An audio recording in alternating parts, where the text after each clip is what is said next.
Hey guys, what's going on? It's Wungus Mungus here, coach of CEG Esports. Today I'm going to be talking about some recent changes to Overwatch, especially on the PTR. With Sigma releasing today and the 222 role lock in place, and I've gotten, 20-ish games in, I think I can finally give a thorough review of the 222 lock and my initial impressions on Sigma. So let's start with the 222 lock because it came out first. I did my placements on my alternate, on main tank support and DPS. Overall, I just, without going too deep into it, I think it was a very good decision by them. I think that it solves a lot of issues we face in Overwatch. It also has some problems to it too, but just because it has one or two issues does not mean we should completely remove it. I think that's a pretty obvious thing. I think it'll bring a lot more people back into Overwatch, and I think overall it will be better for the game than it will be worse. So going into pros and cons, pros of it, I really like, obviously, because I think 222 should be the standard.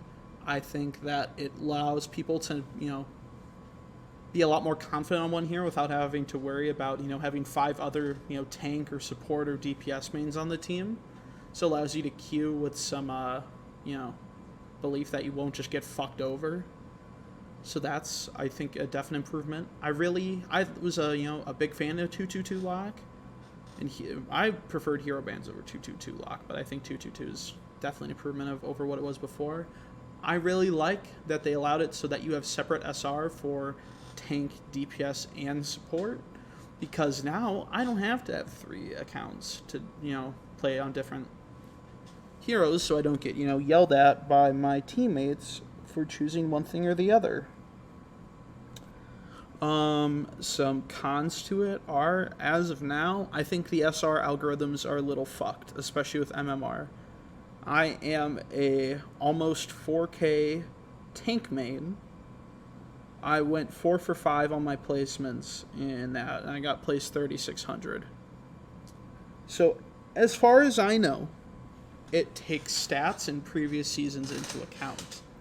The only issue with this is my stats in game can get really screwed over if I have a bad tank playing with me.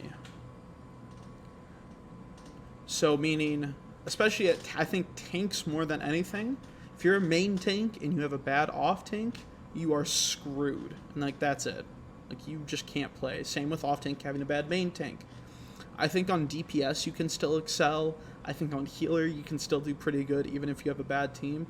But it really screws over tanks. So that's kind of my one worry going in, is that unless I duo with someone for my placements, I can get really screwed over. Another issue I have is people playing at different SR levels. I'm a 3.9k tank player, but according to PTR, my support is, mid-plat. So it's a change in pace, and people being like, I don't belong in this SR. Or it overinflates people's egos because PTR SR is screwed right now. So I have players on my team that are saying they're GM level when they are low diamond. So it overinflates egos, and it's like, oh, well, this is where it always should have been. Overwatch is just inflating SRs, and then you fluctuate a bunch. So trust me, you are not 4K players. You are not master players. They are just figuring out the algorithms and are wanting you to feel good about yourself. If you have any other thoughts on 222, or your opinions, or if I'm being a fucking dumbass, definitely message me, or put a comment down below. I don't really care either way. It's always good to have talks on this kind of stuff because I think both sides can learn from it. And that's going to be kind of my thoughts on 222. Moving on now to Sigma. So Sigma, we saw Seagull on his birthday stream. Happy birthday, Seagull. Get to go with Jeff Kaplan and play the new hero, Sigma Hero 31, I think. A new tank. He has some pretty good abilities like shield. He has this throwable shield. That is like the old Sim shield, but with more control. Auto shutdown initiated. Brock. Ignore that. My headset's just being fucking dumb. He has a rock that he can throw that stuns for about less than half a second, I'm pretty sure. He has his left shift is a ability that allows him to absorb damage and transfer it into shield. And his primary attack, which is his only attack besides his melee, is to be able to I'm trying to think. It's almost like two Zen orbs shot out at once, but they're a lot slower and they can bounce off stuff before exploding. They have a limited range to where they'll explode, and they have a damage drop off.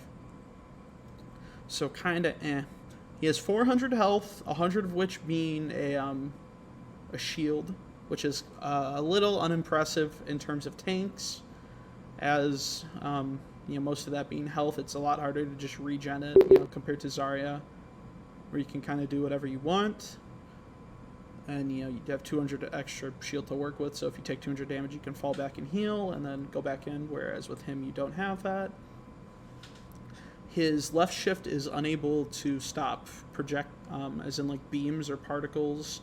So Mei counters him, Zarya counters, Sim to an extent counters. But he does actually pretty good damage up close. Other impressions, he will most likely be the thing that will stop Orisa and Hog, because he can extend his shield higher than Orisa can, to the point where you can't really get a halt hook angle. You have to be very precise. Sorry, I'm just sleeping on him.